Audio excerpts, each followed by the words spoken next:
يا بني إنها إن تك مثقال حبة من خردل فتكن في صخرة أو في السماوات أو في الأرض يأت بها الله إن الله لطيف خبير। এবার লুকমান হাকিম তার ছেলেকে উপদেশ দিতেছে, ওগো আমার আদরের সন্তান, আমি তোমাকে ওসিয়ত করলাম তুমি আল্লাহ তাআলার সাথে কাউকে কখনো শরীক করবা না। এখন তুমি যদি আমার সামনে সামনে ভালো সেজে চলো, আমার সামনে সামনে ভালো সেজে সাধু সেজে চলো, আর গোপনে গিয়ে যদি তুমি রুমের মধ্যে যদি গিয়ে একা একা গুনার কাজ করো, তাহলে আমি তো দেখবো না, এই গুনার কাজটা দেখবে কিন্তু আমার আল্লাহ। এজন্য লুকমান হাকিম বলেন, ইয়া বুনাইয়া ইন্নাহা ইন তাকু মিসকালা হাববাতিন মিন খারদালিন ফাতাকুন ফি সাখরাতিন أو في السماوات أو في الأرض يأت بها الله إن الله لطيف خبير। লুকমান হাকিম ছেলেকে দ্বিতীয় উপদেশ দিতেছেন, ওগো আমার আদরের সন্তান, যদি তুমি যারা পরিমাণ নেকি অথবা বদির কাজ করো, যদি এই আমলটা যারা পরিমাণ হয়, যদি এই আমলটা পাথরের মধ্যে থাকে, যে পাথরের কোন দরজা নাই, জানা নাই, ওগো আমার আদরের সন্তান, অথবা এই আমলটা যদি আসমানের মধ্যে থাকে, অথবা এই আমলটা যদি জমিনের মধ্যে মিশে থাকে, এই সমস্ত আমলগুলাকে আল্লাহ তাআলা হাজিল করবেন। আমলটা যদি পাথরের মধ্যেও থাকে, আমলটা যদি আসমানের মধ্যেও থাকে, আমলটা যদি জমিনের মধ্যেও মিশে থাকে, ইয়াতি বিহাল্লাহ, কাল কঠিন হাসরের ময়দানে আল্লাহ তাআলা এই আমলটাকে হাজির করবেন। কেন হাজির করবেন না? ইন্নাল্লাহা লাতীফুন খবীর, আল্লাহ তাআলা সব কিছু দেখেন, আল্লাহ তাআলা সব খবর রাখেন, আল্লাহ তাআলা সব কিছু দেখতেছেন, আল্লাহ তাআলা সব কিছু খবর রাখতেছেন। তাহলে সন্তান, তুমি যারা পরিমাণ গুনার কাজ কিভাবে করবে? তুমি শিরিক তো দূরের কথা, তুমি যারা পরিমাণ নাফরমানির কাজ তুমি কিভাবে করবে? আল্লাহ তাআলা তো তোমাকে সব সময় দেখতেছেন। আল্লাহ তাআলা বলেন, ওয়া নাহনু আকরাবু ইলাইহি মিন হাবলিল ওয়ারিদ। আল্লাহ তাআলা কেন দেখবেন না? আল্লাহ তাআলা তোমার শারকের চেয়েও আরো কাছে। মোট কথায় আমি আমার যত কাছে, আমি আমার যত কাছে, আল্লাহ তাআলা তার চাইতেও বেশি কাছে।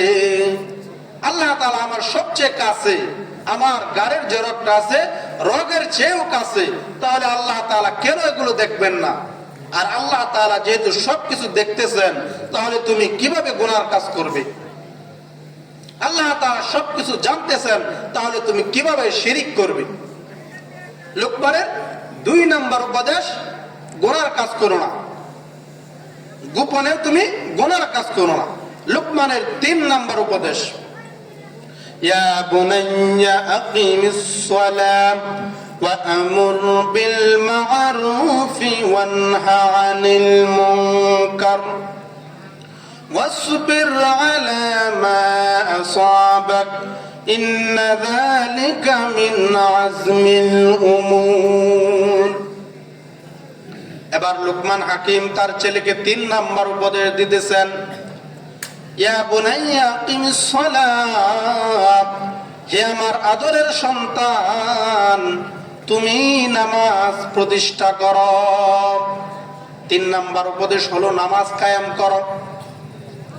নবীজি সাল্লাল্লাহু আলাইহি ওয়াসাল্লাম হাদিসের মধ্যে বলেন, মুরু আওলাদাকুম বিসসালাহ ওয়া হুম আবনাউ 7 সিনিন। ওগো আমার উম্মতের দলেরা, তোমাদের সন্তানের যখন 7 বছর বয়স হবে তখন তোমরা তোমাদের সন্তানদেরকে নামাজের আদেশ করো। আর যখন তোমাদের সন্তানের 10 বছর বয়স হবে তখন তোমরা যদি তোমাদের সন্তান নামাজ পড়তে না চায় তাহলে তাদেরকে হালকা আঘাত করো, তাদেরকে প্রহার করো। ওয়াফাররিকু বাইনাহুম ফিল মাদাজি', এবং তাদের বিছানাগুলো তোমরা আলাদা করে দাও। লোকমান হাকিম ছেলেকে বললেন নামাজ কায়েম করো। হাদিসের মধ্যে রাসূলুল্লাহ সাল্লাল্লাহু আলাইহি ওয়াসাল্লাম বলেন, ইন্না আউয়ালু মা ইউহাসাবু বিহিল আবদু ইয়াউমাল কিয়ামাতি সালাতুহু। কিয়ামতের দিন সর্বপ্রথম নামাজের হিসাব নেওয়া হবে। তাহলে এই নামাজটা আমাদের কায়েম করা দরকার। লোকমান হাকিম তার ছেলেকে বললেন নামাজ কায়েম করো। এরপরে 4 নাম্বার উপদেশ দিলেন, ওয়া'মুর বিল মা'রুফি ওয়ানহা আনিল মুনকার। লোকমান হাকিম তার ছেলেকে বললেন, হে আমার আদরের সন্তান, তুমি সৎ কাজের আদেশ করো, অসৎ কাজের নিষেধ করো। সৎ কাজের আদেশ করলে অসৎ কাজের নিষেধ করলে কি লাভ? আল্লাহ তাআলা অন্য আয়াতের মধ্যে বলেন, কুনতুম খায়রা উম্মাতিন উখরিজাত লিন-নাস তা'মুরুনা বিল মা'রুফি ওয়া তানহাউনা আনিল মুনকার ওয়া তু'মিনুনা বিল্লাহ। লোকমান হাকিমের তার ছেলেকে বললেন, তুমি সৎ কাজের আদেশ করো, অসৎ কাজের নিষেধ করো। আল্লাহ তাআলা অন্য আয়াতের মধ্যে বলেন, তোমরাই হইলে শ্রেষ্ঠ জাতি, তোমাদেরকে বের করা হয়েছে মানুষের কল্যাণের জন্য। তোমরা সৎ কাজের আদেশ করবে, অসৎ কাজের নিষেধ করবে। ওয়া তু'মিনুনা বিল্লাহ, এবং তোমরা আল্লাহ তাআলার উপর ঈমান আনবে। আল্লাহ তাআলা আরো বলেন, ওয়ালতাকুম মিনকুম উম্মাতুন ইয়াদউনা ইলাল খায়র ওয়া ইয়া'মুরুনা বিল মা'রুফি ওয়া ইয়ানহাউনা আনিল মুনকার ওয়া উলাইকা হুমুল মুফলিহুন। আল্লাহ তাআলা বলেন, তোমাদের মধ্যে এমন একটা দল থাকা চাই যারা মানুষকে কল্যাণের দিকে ডাকবে এবং মানুষকে সৎ কাজের আদেশ করবে, অসৎ কাজের নিষেধ করবে। আল্লাহ তাআলা বলেন, ওয়া উলাইকা হুমুল মুফলিহুন, আর এই দলটাই হলো সফল কাম। শুধু তাই নয়, নবীজি সাল্লাল্লাহু আলাইহি ওয়াসাল্লাম হাদিসের মধ্যে বলেন, মান রাআ মুনকারান ফালইউগাইয়িরহু বিয়াদিহি। যদি তোমার সামনে কোনো অন্যায় কাজ হয় তাহলে তুমি হাত দিয়ে বাধা দাও এবং এই কাজটাকে তুমি পরিবর্তন করে দাও। এবার যদি তোমার এমন সামর্থ্য না থাকে যে তুমি হাত দিয়ে বাধা দিলে তোমার উপর আক্রমণ আসতে পারে, নবীজি বললেন, ফাইল্লাম ইয়াস্তাতিউ ফাবিলিসানিহি। যদি তুমি হাত দিয়ে বাধা না দিতে পারো তাহলে তুমি তাকে মুখ দিয়ে বাধা দাও, মুখ দিয়ে ওয়াজ করো, মুখ দিয়ে বাধা দাও। তোমার যদি এমন সামর্থ্য না থাকে যে মুখ দিয়ে বাধা দিলেও সমস্যা হবে, তাহলে নবীজি বলেন, ফাইল্লাম ইয়াস্তাতিউ ফাবিকলবিহি। তুমি তাহলে অন্তর দিয়ে এই কাজটাকে ঘৃণা করো। এটা হলো ঈমানের স্তর। হাত দিয়ে বাধা দেওয়া শক্তি না থাকলে মুখ দিয়ে বাধা দেওয়া, মুখ দিয়ে বাধা দেওয়ার শক্তি না থাকলে অন্তর দিয়ে কাজটাকে ঘৃণা করা, এটা হলো ঈমানের স্তর। তাহলে লুকমান হাকিম ছেলেকে বলে দিলেন সৎ কাজের আদেশ করো, অসৎ কাজের নিষেধ করো। এবার লুকমান হাকিম আরেকটা কথা বললেন, যদি তুমি মানুষকে নামাজ কায়েমের কথা বলো, সৎ কাজের আদেশের কথা বলো, অসৎ কাজের নিষেধ করো, তাহলে তোমার উপর বিপদ আসতে পারে। এই বিপদের মধ্যে তুমি এই কাজটাকে ছেড়ে না দিয়ে তুমি ধৈর্য ধারণ করবা এবং সবর করবা এবং এই কাজটাকে চালিয়ে যাইবা।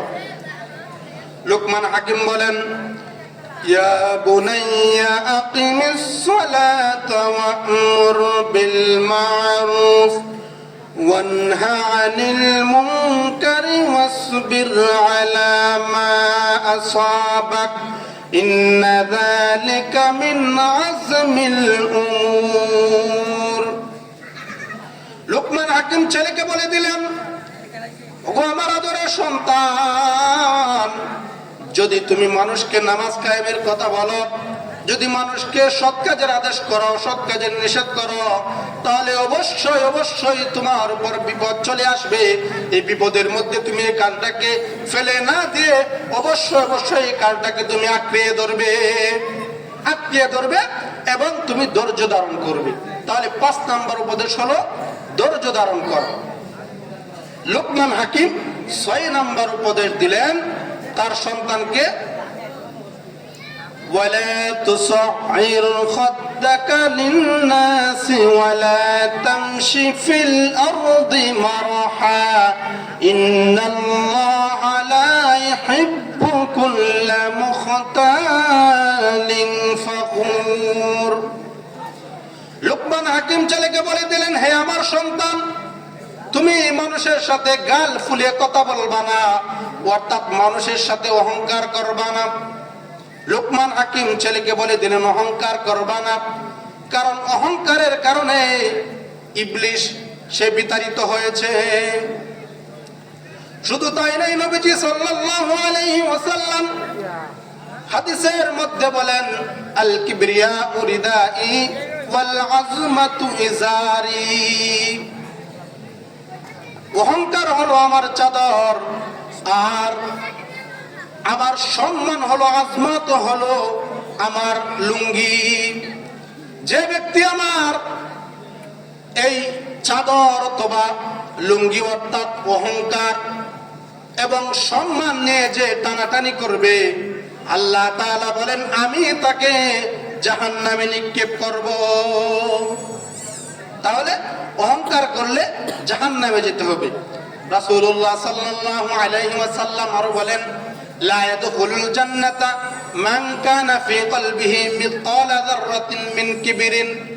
যে ব্যক্তির অন্তরে সরিষা দানা পরিমাণ অহংকার থাকবে, আল্লাহর রাসূল সাল্লাল্লাহু আলাইহি ওয়াসাল্লাম বলেন সে জান্নাতে প্রবেশ করতে পারবে না। এরপরে লুকমান হাকিম বললেন, ওগো আমার পয়গম্বর, ওগো আমার ছেলে, তুমি জমিনের মধ্যে অহংকার করে হাঁটবে না, অহংকার করে হাঁটবে না, তুমি নম্রভাবে হাঁটবে। আল্লাহ তাআলা অন্য আয়াতে বলেন, ওয়া ইবাদুর রহমানিল্লাযীনা ইয়ামশুনা আলাল আরদি হাওনা। আল্লাহর যে বান্দা আছে, রহমানের বান্দার একটা গুণ হইল সে জমিনের মধ্যে নম্রভাবে হাঁটবে। তাহলে লুকমান হাকিম উপদেশ দিলেন মানুষের সাথে অহংকার করে কথা বলবা না এবং জমিনের মধ্যে অহংকার করে চলবা না। লুকমান হাকিমের পরে সন্তানকে উপদেশ দেন, ওয়াকসিদ ফি মাশিকা ওয়াগদুদ মিন সাওতিক ইন্না আনকারাল আসওয়াতি লাসাউতুল হামির। লুকমান হাকিম বলেন, হে আমার সন্তান, তুমি জমিনের মধ্যে অহংকার করে হাঁটবা না, বরং তুমি মধ্যম পন্থায় জমিনের মধ্যে চলাফেরা করবা। এরপরে লুকমান হাকিম ছেলেকে আর একটা উপদেশ দেন, ওগো আমার আদরের সন্তান, তুমি মানুষের সাথে উচ্চ গলায় কথা বলবা না, মানুষের সাথে নিম্ন স্বরে কথা বলবা। কারণ হইল ইন্না আনকারাল আসওয়াতি লাসাউতুল হামির, গাধার আওয়াজ হলো সবচেয়ে নিকৃষ্ট।